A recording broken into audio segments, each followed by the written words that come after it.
Alors que la gravité du vaisseau changeait, la clé quantique tomba des doigts de Kalin et glissa lentement vers le platelage du pont. Il était captivé par la façon dont l'éclairage artificiel de la séparation Nexus captait la surface métallique. Soudain, une voix qui ressemblait à de la lumière d'étoiles liquide pénétra le bourdonnement ambiant de la salle des machines et dit « Tu saignes encore dans les harmoniques ». Avec son cœur battant contre ses côtes, il se tourna vers la source. Le commandant Vélite se tenait dans l'embrasure de la porte, ses tresses de platine réfléchissant la lumière bleue du noyau quantique derrière elle. Les yeux violets de Kalin, ses yeux éthérés et lumineux, le fixaient avec une intensité qui lui faisait dresser les cheveux sur la tête. « Je ne sais pas ce que sont les harmoniques, dit-elle, sa voix bégayait comme celle d'un adolescent. Après 3 mois sur le vaisseau, elle ne lui avait toujours pas parlé directement, il doutait même qu'elle connaisse son nom. Sa tête se pencha légèrement, ses oreilles pointues se déplaçant comme si elle suivait des sons qu'il ne pouvait pas entendre. « C'est familier, dit-elle, sa voix débordant d'implications qu'il ne pouvait pas comprendre. En jetant un coup d'œil à son poste de travail, j'ai vu 17 motifs de langues extraterrestres différents défiler sur des écrans holographiques. Les glyphes tiéliens pulsaient en synchronisation avec son rythme cardiaque, comme il l'avait toujours fait. Il n'avait jamais remis en question pourquoi je ne faisais que des algorithmes linguistiques standards, rien d'inhabituel. Alors que je m'approchais de nos veilles, son armure marquée par les batailles murmurait contre elle-même à chaque mouvement. De près, sa peau affichait la faible luminescence bleue que tous les Tyraelians possédaient, mais la sienne semblait plus profonde, comme si elle était illuminée par une lumière intérieure, au-delà de la biologie. Kalin sentit la gravité ancienne fluctuer dans ses os, provoquant une vision floue sur les bords et des douleurs dans ses dents. La zone de l'IA du vaisseau émit un léger tintement, signalant que la baie linguistique subissait une légère variance dimensionnelle. « Commandant, dois-je compenser ?» La réponse de Violet était trop brusque et est venue trop rapidement. « Laisse-le se tasser naturellement. Les protocoles de sécurité de l'équipage sont de ma responsabilité, pas de la vôtre. » Les harmoniques dans la voix du commandant faisaient vibrer les murs métalliques en réponse. Chaque Tiélien pouvait l'articuler. Kalin fut surpris par la nature surréaliste des sons, qu'il n'avait jamais expérimentés auparavant. À mesure que la variance dimensionnelle augmentait, une étrange odeur flottait dans l'air, évoquant un monde qu'il n'avait jamais connu. Avec un tremblement dans la main, il chercha à tâtons la clé qui était tombée au sol. Dans cette fraction de seconde, il réalisa que ses doigts n'étaient pas faits de chair mais plutôt de quelque chose qui scintillait comme de la lumière de lune capturée. Qu'est-ce qui se passe, bon sang ? Il ne pouvait pas parler. Sa voix se transforma en un murmure qui, d'une manière ou d'une autre, parvint clairement à travers l'espace qui les séparait. Essayer de ne pas les résister, lutter ne fait qu'aggraver la douleur du réveil. Veille l'a laissé seul avec les murs bourdonnants et le goût de la lumière des étoiles sur sa langue. Les rêves sont venus exactement comme elle l'avait prédit. Juste au moment où il allait les arrêter, son expression s'adoucit et sa vulnérabilité traversa ses traits comme un éclair à travers les nuages d'orage. Tu te souviens. Dans son rêve, Kalin se tenait devant un autel de cristal, chantant une langue qui lui semblait familière.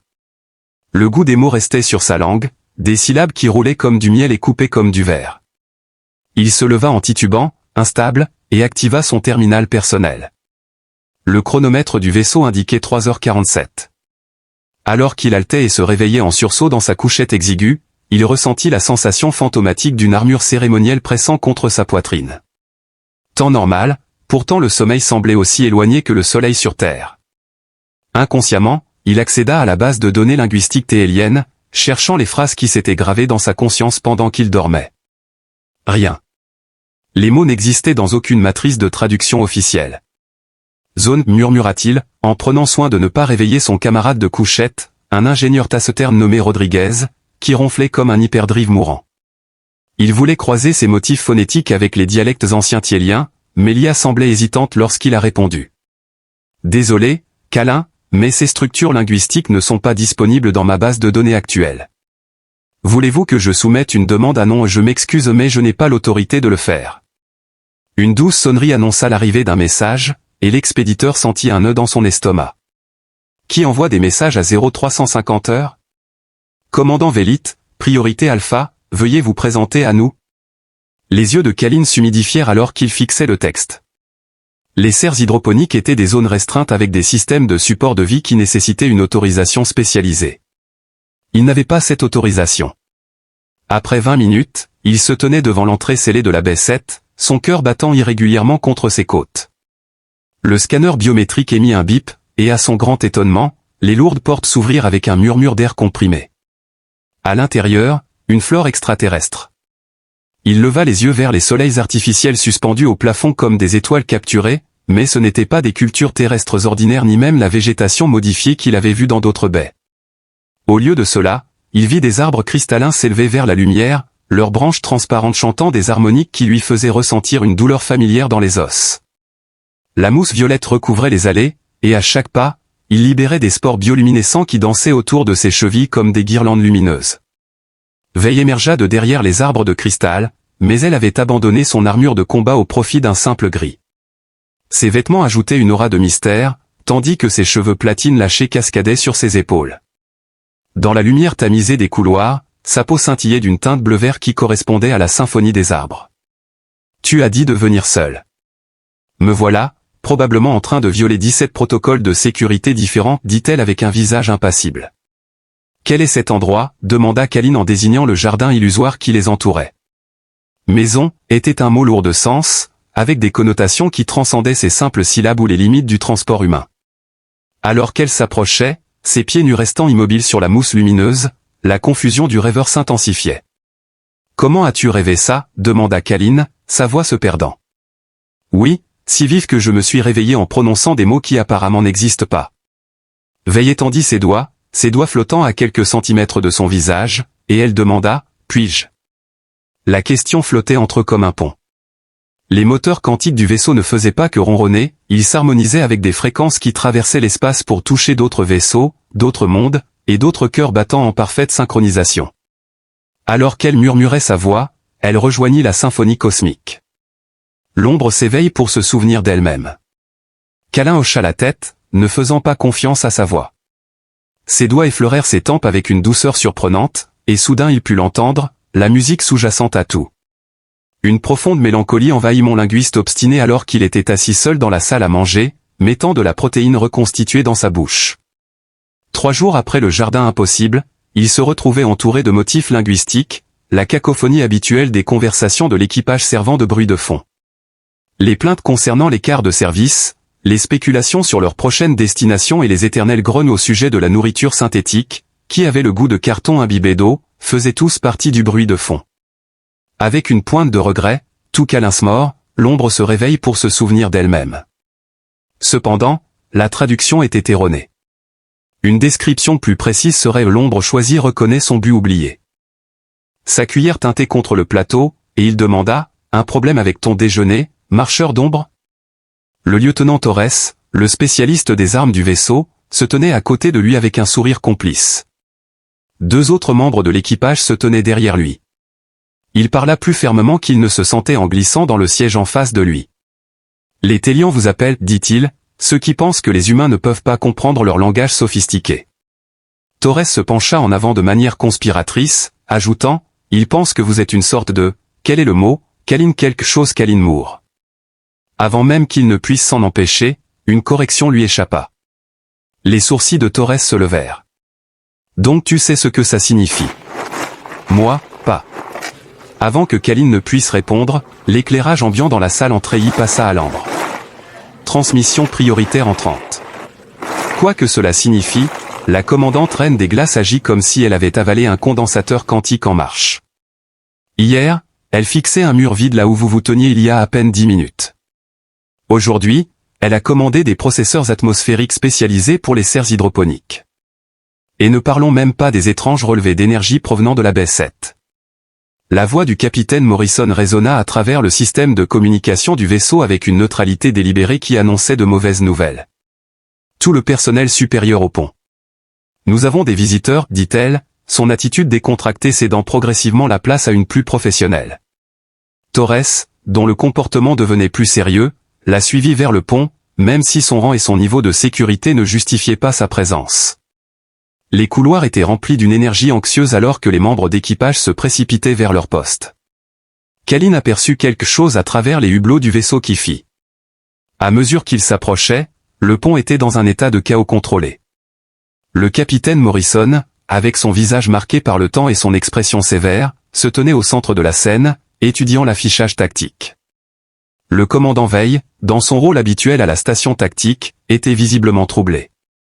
Ses mains tremblaient alors qu'elle se déplaçait sur les commandes, et la luminescence de sa peau scintillait comme une étoile mourante. Rapport, Morrison grogna aux 3 auras. Capitaine, vous devriez avoir peur. Ils ne réagissent pas aux appels habituels à l'aide, mais ils ne se préparent pas non plus à lancer une attaque. La voix du lieutenant-commandant Walsh portait la tension qui précède habituellement soit la diplomatie, soit le désastre. Tout ce qu'ils peuvent faire, c'est attendre. Quand il a demandé à Valette de répondre, sa voix semblait vide. Elle tourna ensuite ses yeux violets vers Kalin, et il put voir quelque chose en eux qui fit souffrir son âme, un mélange de reconnaissance, de peur et de désespoir. Tout ce qu'ils peuvent faire, c'est attendre que Kalin Moore se souvienne de qui il est. Le pont tomba dans le silence, à l'exception du bruit des moteurs.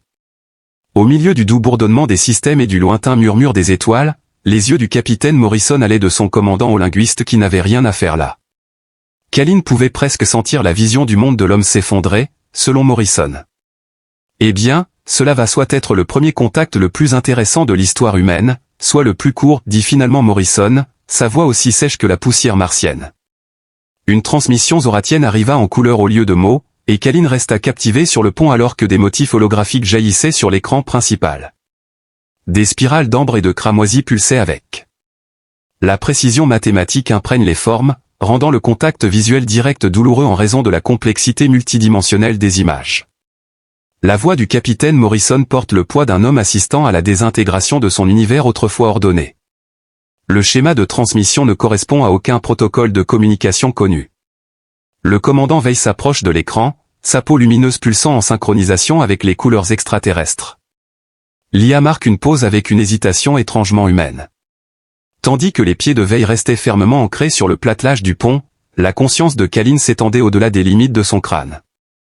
Il vit, ressentit et se souvint d'une vaste chambre cristalline où des êtres de géométrie impossible se rassemblaient autour d'une figure au centre d'énergie tourbillonnante. Le visage de la figure était obscurci par la lumière, mais la voix qui parlait portait des harmoniques. Ce n'était pas un message, mais un souvenir. Morrison exigea de qui était ce souvenir avant que Veil puisse répondre. Kalin halta sur le sol du pont alors que sa vision se brisait comme du verre. Il remarqua le lieutenant Torres vérifier son pouls avec l'efficacité douce d'un médecin formé. « Je vais bien », dit-il en se redressant difficilement, « juste quelques problèmes techniques avec mon cerveau. » Le compact était scellé, et quand l'obscurité reviendrait, les élus aussi. « Des problèmes avec la technologie ?» Torres haussait un sourcil et dit, « Gamin, tes pupilles viennent de passer en mode boule à facettes, alternant entre le brun humain et le violet tiélien. Ce ne sont pas des problèmes techniques, c'est soit une urgence médicale, soit un tour de magie vraiment impressionnant. » Le capitaine Morrison s'accroupit à côté d'eux, l'expression grave. « Qu'avez-vous vu ?»« Une cérémonie de liaison. » Les mots semblaient venir d'un endroit au-delà de la mémoire. Quelqu'un a fait une promesse ou une grande, du genre qui résonne à travers l'espace et le temps jusqu'à ce qu'elle soit accomplie. Bonne journée, vaisseau de la 3e flotte humaine. Je suis Vextalan, coordinateur stratégique de la Convergence éternelle. Nous sommes arrivés pour assister à l'éveil de Kalin Moore Morrison. Une douce cloche annonça l'arrivée d'une autre transmission, celle-ci sur des fréquences galactiques standards. L'écran principal clignota brièvement avant de se stabiliser sur l'image du commandant Zora, dont l'exosquelette cristallin reflétait les lumières du pont en motif prismatique.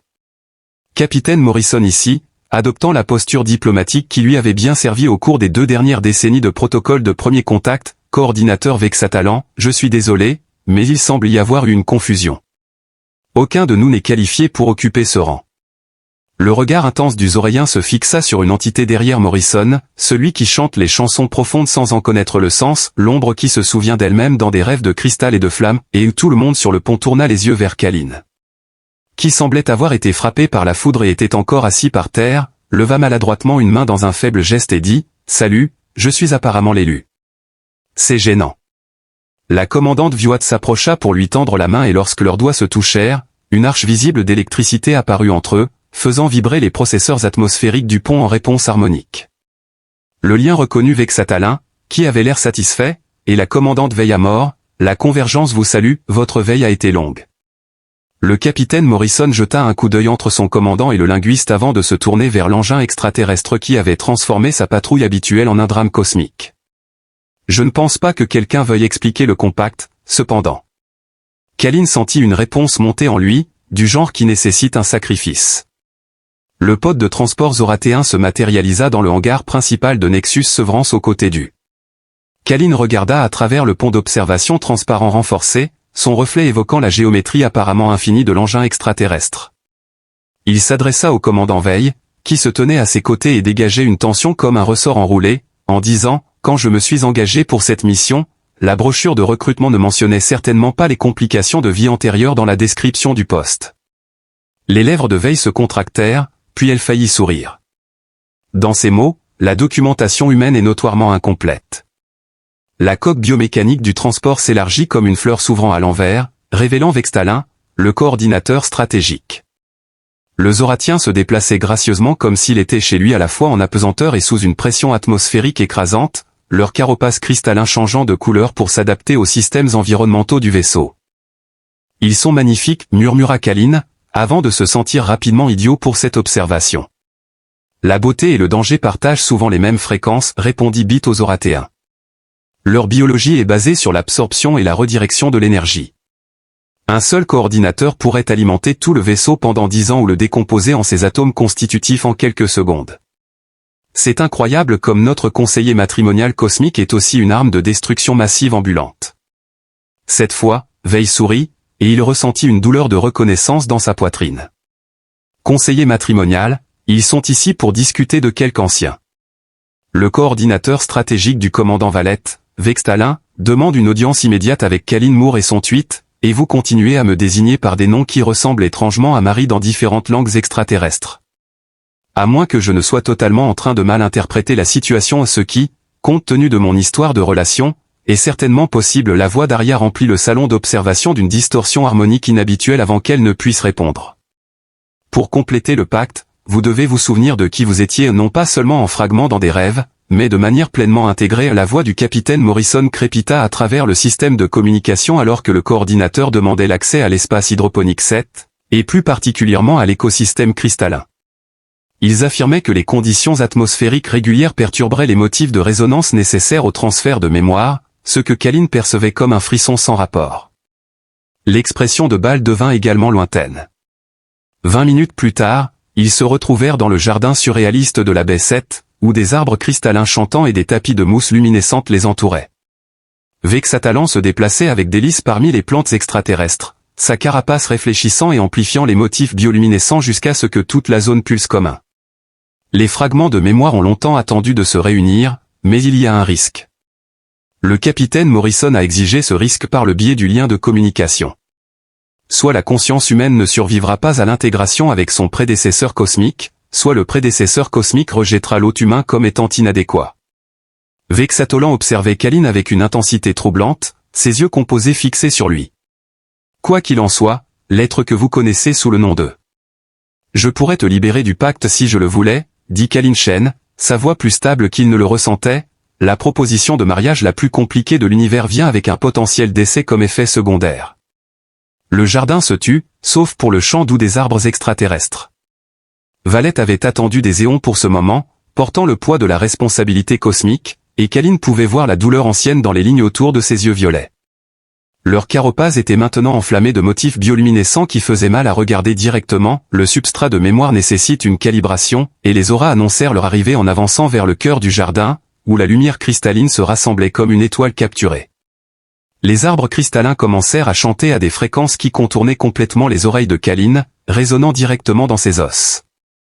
Le coordinateur stratégique Vexatolan se positionna au centre du jardin.